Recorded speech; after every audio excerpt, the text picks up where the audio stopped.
Al Jazeera Podcasts. I'm David Enders, and this is The Take. As Israel's war on Gaza continues, we're coming to you on Sundays with a weekly roundup.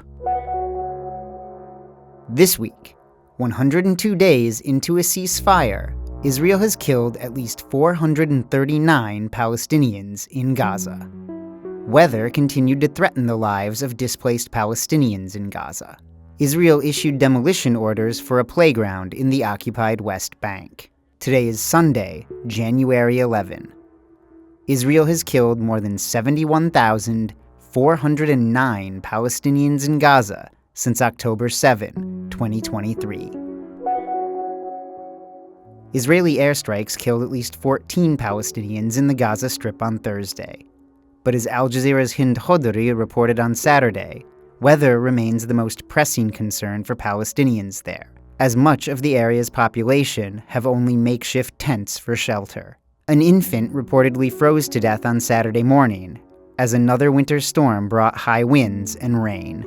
The violations continue, and the Israeli airstrikes and attacks continue against the Palestinians in the Gaza Strip. But also, in the past hour, we made a tour on the tents and visited a couple of families where their tents have been completely destroyed, collapsed, and there's no way they could fix them because they do not have any materials. Most of the families do not have enough blankets, do not have enough winter clothes, and we saw a lot of children barefoot. Most of the streets are completely collapsed, where the infrastructure have been completely destroyed by the Israeli attacks in the past 2.5 years, where also Palestinians are witnessing not only rainfall but also sewage that is going and entering their tents. Most of the families are saying that all night long they did not sleep because the rain was pouring and they were scared that they were drowned along with their tents.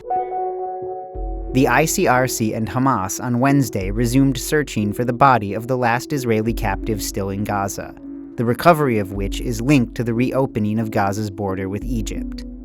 Here's Al Jazeera's Tareq Abu Azzoum.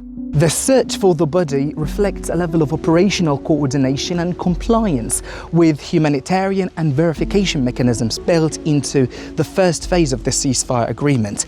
This step remains politically very significant as the whole process addresses one of the main issues that remain a major point of tension between both conflicting parties, Hamas and Israel. But handing over the body and even finding it does not mean necessarily moving directly to the second phase of the ceasefire agreement, as there are still lots of critical, contentious issues that must be negotiated between Hamas and the Israeli side as well, including a sustained ceasefire, broader withdrawals, and the future governance and security arrangements for Gaza that will certainly shape the future of the next phase of the ceasefire agreement.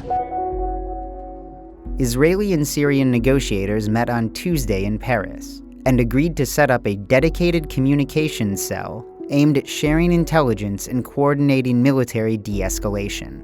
Israel has seized territory in Syria and carried out hundreds of military operations in the 13 months since the fall of Bashar al-Assad's government. Al Jazeera's Resul Serdar reported from Damascus. This is the fifth round of Syrian-Israeli negotiations under the U.S. sponsorship led by President Donald Trump's Syria envoy, Tom Barak. Syria is represented by Foreign Minister Asad al-Shaybani and Intelligence Chief. Israel's delegation includes close allies of Prime Minister Benjamin Netanyahu alongside senior military and security figures. For Washington, the priority is containment, preventing another front, limiting Iranian influence, and avoiding regional spillover. For Israel, it's about more land, patronage of minorities, and long-term leverage. For Syria, it's about preserving status quo, sovereignty, and territorial integrity. Here, diplomacy feels distant, but the outcome of these talks may determine whether this border returns to an easy restraint or slips into a far more dangerous phase. In the occupied West Bank this week, Israeli troops fired live rounds at Palestinian students demonstrating at Birzeit University. It also issued a demolition order for a playground in a Palestinian refugee camp in Bethlehem. Al Jazeera's Nida Ibrahim spoke with some of the children there. This football pitch borders Israel's separation wall, a few military watchtowers, and a military checkpoint. All these cheers, the joy, and the shouting could all be silenced soon. This playground lacks the proper building permits. It was found by the children coming to their practice, posted on the fence. In 60% of the occupied West Bank, Palestinians need Israeli permits to build. This land is owned by the Armenian Church, and it leased it to the camp's residents. Palestinians submitted all required documents 5 years ago and received a verbal authorization, but not a permit. This is not strange. Israeli authorities reject 99% of such permit requests, leaving people forced to build without authorization or not build at all. Mahmoud Alayan tells us he loves playing here. He's been a regular for 2 years. If they demolish the pitch, we won't be able to play here and will be forced to practice in the alleys of the camp. We might get run over by cars there. We could even hurt our legs. Childhood here is already stolen by displacement, by loss, by violence. So this playground represents a unique opportunity, allowing children to be children when everything around them says they cannot. And that's The Take for Sunday, January 11. Please join us again tomorrow. This episode was produced by me, David Enders. Our sound designer is Alex Roldan.